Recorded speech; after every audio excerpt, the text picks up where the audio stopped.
ভাই আপনারা দেখেন দেশের আইন শৃঙ্খলা পরিস্থিতি কন্ট্রোল করা কি কষ্ট, আপনাকেও কন্ট্রোল করা যায় না। আপনাকে থেকে আমি বললাম যে আপনারা 3 জন লোক দিয়ে দেন, 3টা ক্যামেরা দিয়ে দেন, আপনারা নিজেরা ডিসিশন নিতে পারলেন না। আমার কথাগুলি আপনারা টিভিতে প্রচার করেন যে আপনাদের আমরা বললাম যে ঠিক আছে আপনারা আসেন, 3 জন আসেন, কিন্তু আপনারা কিন্তু পারতেছেন না। আইন শৃঙ্খলা পরিস্থিতি এরকম।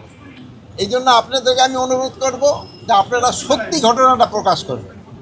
এখানে সত্যি ঘটনা প্রকাশ করলে জনগণেও উপকৃত হয়, দেশের আইন শৃঙ্খলা পরিস্থিতি উন্নতি হয়। আর উপদেষ্টা আপনার কথার মধ্যে একটু কথা বলতে চাচ্ছিলাম, আমার কথাটা শেষ হওয়ার পরে হ্যাঁ মিডিয়া কি সত্য প্রচার এখন মিডিয়া সত্য প্রচার করার জন্যই কিন্তু এই পর্যন্ত আগায় গেছে। আমি সবসময় বলি আপনারা সত্য প্রচার করাই, কিন্তু আমাদের বাইরের মিডিয়াগুলি আছে যে বিদেশি মিডিয়াগুলি কিন্তু তাদের টোন কিন্তু আস্তে আস্তে ডাউন হয়ে যাচ্ছে। তারা কিন্তু এখন আর আগের মতো সরব হইতে পারে না, যেহেতু আপনারা সত্য ঘটনা প্রচার করেন জন্য। আর আমি আপনাদের এখানে বলতেছিলাম যে আপনারা যদি একটু নিজেরা একটু ডিসিপ্লিনভাবে সব কিছু করেন তবে কিন্তু আমরা আরও বেশি খবর দিতে পারি।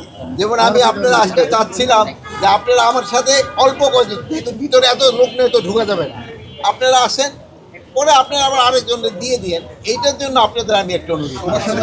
মাননীয় উপদেষ্টা, 5 আগস্টকে কেন্দ্র করে এখন দেশের যে পরিস্থিতি, আপনারা সতর্কবার্তা জারি করেছেন, এখন বর্তমান পরিস্থিতি কি, সামনে কোনো শঙ্কা রয়েছে কিনা? আল্লাহ দিলে কোনো ধরনের কোনো শঙ্কা নাই, কোনো ধরনের শঙ্কা নাই। আপনারা যেইভাবে সাহায্য এবং সহযোগিতা করে যাচ্ছেন কোনো ধরনের কোনো শঙ্কা হবে না। মাননীয় উপদেষ্টা, সম্প্রতি আওয়ামী লীগের বেশ কয়েকজনকে আপনারা গ্রেপ্তার করেছেন, তারা বিভিন্ন রকমের গুপ্ত কার্যক্রম চালিয়ে যাচ্ছে। সেক্ষেত্রে আসলে আওয়ামী লীগের কার্যক্রম বন্ধে আপনাদের আইন শৃঙ্খলা বাহিনী কি করছে, এবং সেখানে আমরা দেখলাম সেনাবাহিনীর একজন কর্মকর্তা রয়েছে। শোনেন, সেনাবাহিনী আছে কিনা, যে বাহিনী যে জড়িত থাকবে কাউকেই ছাড় দেওয়া হবে না, সবারই আইনের আওতায় নিয়ে আসা হবে।